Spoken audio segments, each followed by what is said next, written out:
ആലപ്പുഴ കുത്തിയത്തോട് ആരോഗ്യ കുടുംബക്ഷേമ ഉപകേന്ദ്രത്തിന്റെ പ്രവർത്തനം നിലച്ചിട്ട് 3 വർഷം. 2018 പ്രളയത്തിൽ പഴയ കെട്ടിടം തകർന്നതിനെ തുടർന്ന് പുതിയ കെട്ടിടത്തിന് തറക്കല്ലിട്ടെങ്കിലും നിർമ്മാണം തുടങ്ങുന്നത് നീളുകയാണ്. 2021 പുതിയ കെട്ടിടത്തിന് തറക്കല്ലിട്ടതോടെയാണ് ആരോഗ്യ കേന്ദ്രത്തിന് സ്ഥിരം പൂട്ടുവീണത്. അന്ന് അടിത്തറ കെട്ടിയതല്ലാതെ യാതൊരുവിധ തുടർനിർമ്മാണ പ്രവർത്തനങ്ങളും പിന്നീട് നടത്തിയില്ല. കെട്ടിടത്തിന്റെ തൂണുകൾക്കായി നിർമ്മിച്ച കമ്പികൾ ഇപ്പോൾ തുരുമ്പെടുത്ത് നശിച്ച നിലയിലാണ്. നിലവിൽ പ്രദേശമാകെ കാട് കയറിയ നിലയിലാണ്. 2018 മഹാപ്രളയത്തോടെയാണ് ജീർണിച്ച പഴയ കെട്ടിടം പൂർണ്ണമായും തകർന്നത്. പിന്നീട് സജി ചെറിയാൻ MLA ആസ്തി വികസന ഫണ്ടിൽ നിന്നും പുതിയ കെട്ടിടത്തിനായി 35 ലക്ഷം രൂപ അനുവദിച്ചു. 2021 ഫെബ്രുവരി 19 കെട്ടിടത്തിന്റെ നിർമ്മാണോദ്ഘാടനം നടത്തി. തുടർന്ന് തൊട്ടടുത്ത 2ാം വാർഡിലെ സ്വകാര്യ വ്യക്തിയുടെ കെട്ടിടത്തിലേക്ക് കേന്ദ്രത്തിന്റെ പ്രവർത്തനം മാറ്റി.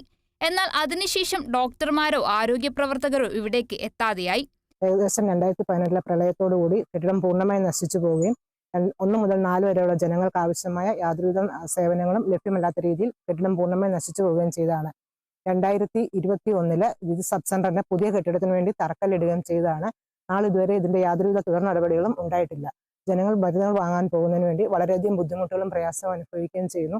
കിടപ്പ് രോഗികൾക്കുള്ള തുടർ ചികിത്സയ്ക്ക് പോലും വളരെയധികം ബുദ്ധിമുട്ട് അനുഭവിക്കുന്ന സാഹചര്യമാണ് ഉണ്ടായിക്കൊണ്ടിരിക്കുന്നത്. ആരോഗ്യ പ്രവർത്തകരും ഡോക്ടറും എത്താതായതോടെ പ്രവർത്തനം പൂർണ്ണമായും നിലച്ചു. നിലവിൽ 5 കിലോമീറ്റർ അകലെയുള്ള പാണ്ടനാട് സൗത്ത് സാമൂഹിക ആരോഗ്യ കേന്ദ്രത്തെയാണ് പ്രദേശവാസികൾ ആശ്രയിക്കുന്നത്. പ്രദേശത്ത് KSRTC അടക്കമുള്ള സർവീസുകൾ ഇല്ലാത്തതിനാൽ പലരും അധികമായി പണം നൽകി പാണ്ടനാട് സൗത്തിലുള്ള സാമൂഹിക ആരോഗ്യ കേന്ദ്രത്തിലെത്തേണ്ട സ്ഥിതിയാണ്. ഇതുമൂലം ജീവിതശൈലി രോഗമുള്ളവരടക്കം ബുദ്ധിമുട്ടുന്നു. കുത്തിവെപ്പടക്കം എല്ലാ മാസവും കൃത്യമായ ചികിത്സയും മരുന്നും ലഭിക്കേണ്ട രോഗികളാണ് കൂടുതലും ബുദ്ധിമുട്ട് അനുഭവിക്കേണ്ടി വരുന്നത്. ഈ പണ്ണാട് പഞ്ചായത്ത് 1ാം വാർഡിലെ ഈ സബ് സെന്റർ ഏകദേശം ഒരു 50 വർഷത്തിന് മുമ്പേ ഇവിടെ പ്രവർത്തനം നടന്നുകൊണ്ടിരുന്നതാണ്. കിടപ്പ് രോഗികളെ ഇവിടെ ചികിത്സിക്കേണ്ടിരുന്ന കാലഘട്ടം ഉണ്ടായിരുന്നു. കാലക്രമേണ അത് നശിച്ചു. 2018 വെള്ളപ്പൊക്കത്തിൽ കെട്ടിടം പൂർണ്ണമായി നശിച്ചു. അതിനുശേഷം ഇവിടെ കെട്ടിടം പണി 2021 നിർമ്മാണോദ്ഘാടനം നടത്തി ഫൗണ്ടേഷൻ കെട്ടിയിട്ടിട്ട് ഇപ്പോൾ 4 വർഷമായി. ഇതുവരെ യാതൊരു പ്രവർത്തനം മുന്നോട്ട് പോയിട്ടില്ല.